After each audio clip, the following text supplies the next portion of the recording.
Well, hey there, lovely people. Van Daven here. I suppose in times like these, you're probably also in Corona lockdown or something like that.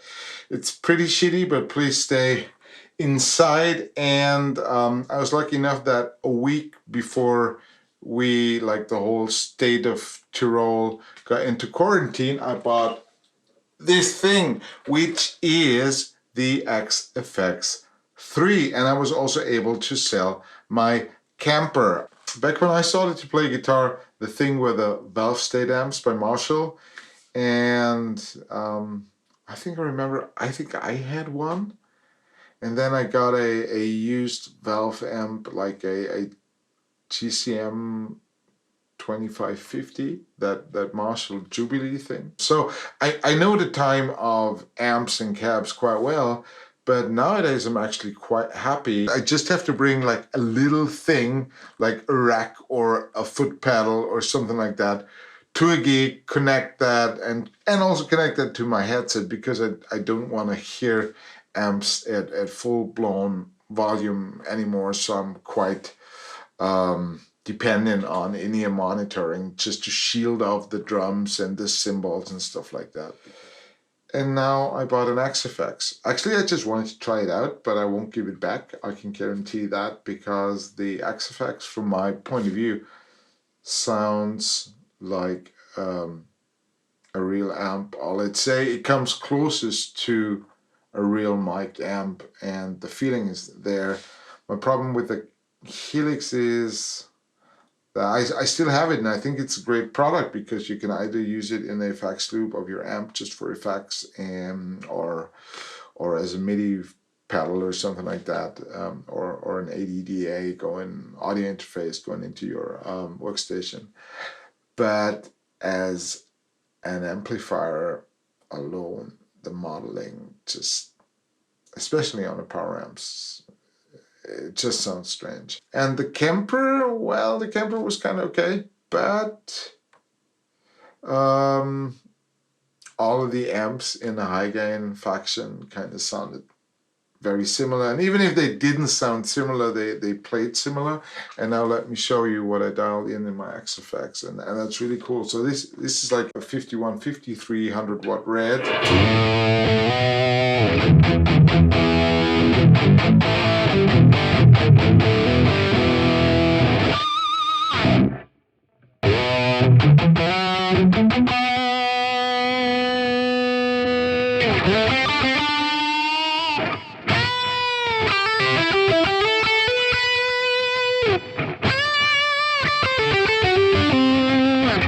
Just kind of sounds like the real thing.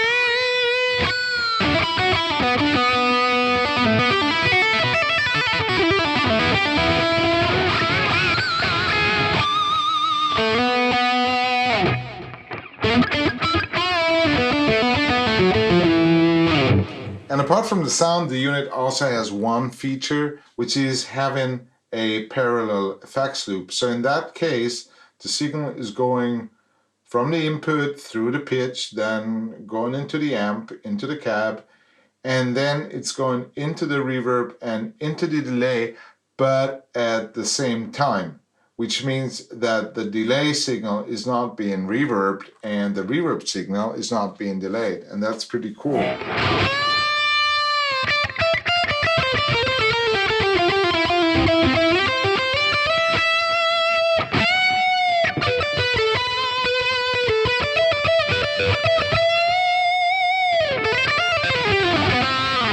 The other awesome thing is that the amps really sound different and share the character with their analog counterparts. So I'm going back to the dry signal, to the rhythm signal of the 5150.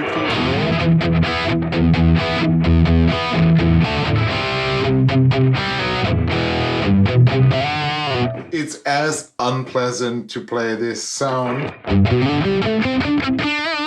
as I remember the original 5150 to be. And the other thing that's pretty cool is that you can combine cabinets. So here we have 2 cabinet IRs, and you can mix up to 4 in one of those channels.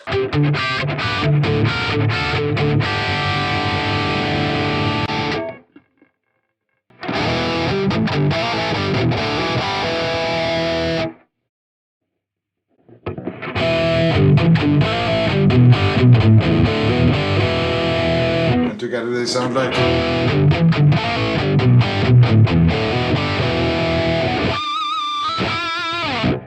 So, much about that. It's pretty cool to have those features. Then, of course, inside the amplifier, you can really dive deep. You have the authentic settings, which recreate what is on the original amp. Then you have the ideal settings with a lot of other controls. Then we go on with preamps. You can change the valves.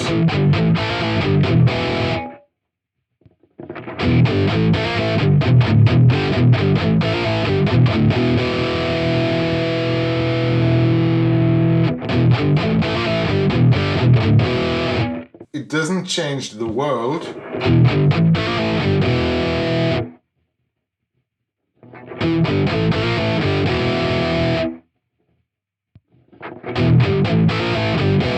I think those changes are like tiny nuances, and combined they probably make a difference. So I guess it's fair to say that the modeling of the Axe-FX is pretty intense.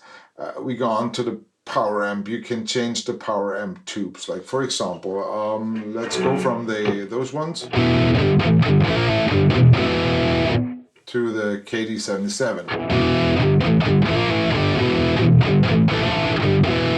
There you can hear the difference, I think. Like KD88.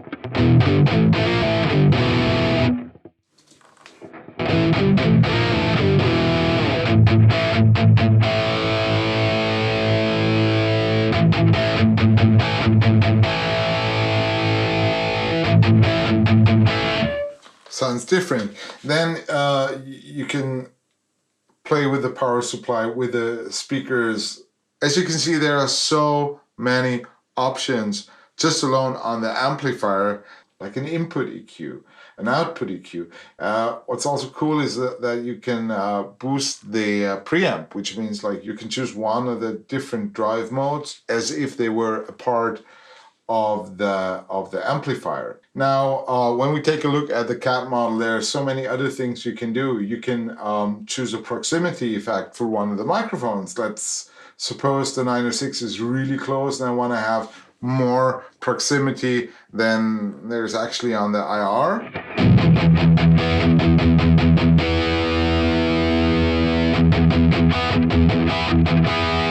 Then you can simulate a preamp as if like you went with the mic through a preamp into the mixing board. And you can also align the impulse responses like I did. Like I shifted the photo one by 1 millimeter back, so I get a little bit of comb filtering.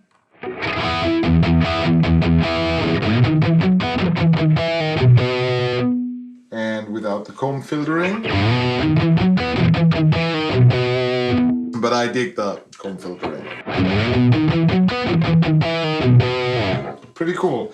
And there are tons of features, and with every update, Fractal Audio enhances the unit and fixes a couple of bugs. Let's go to another preset so you see how different the amps can sound. Again, that's the 5150.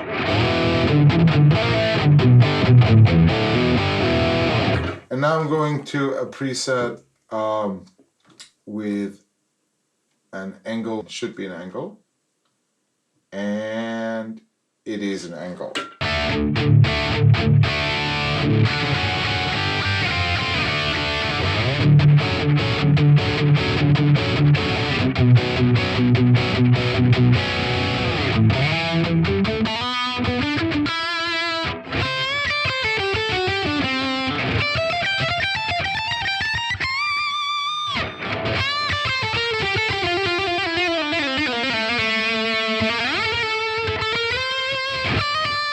The other model that I want to show you is the Thorndon Modern, which is actually a bit sounding like a 14 amp if I mix it with a grind pedal, even though it's based on the Mesa Boogie.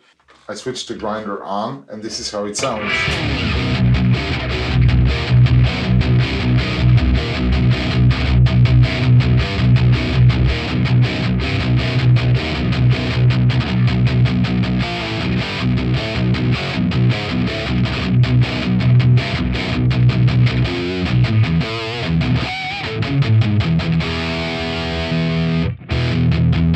And this is without the grinder.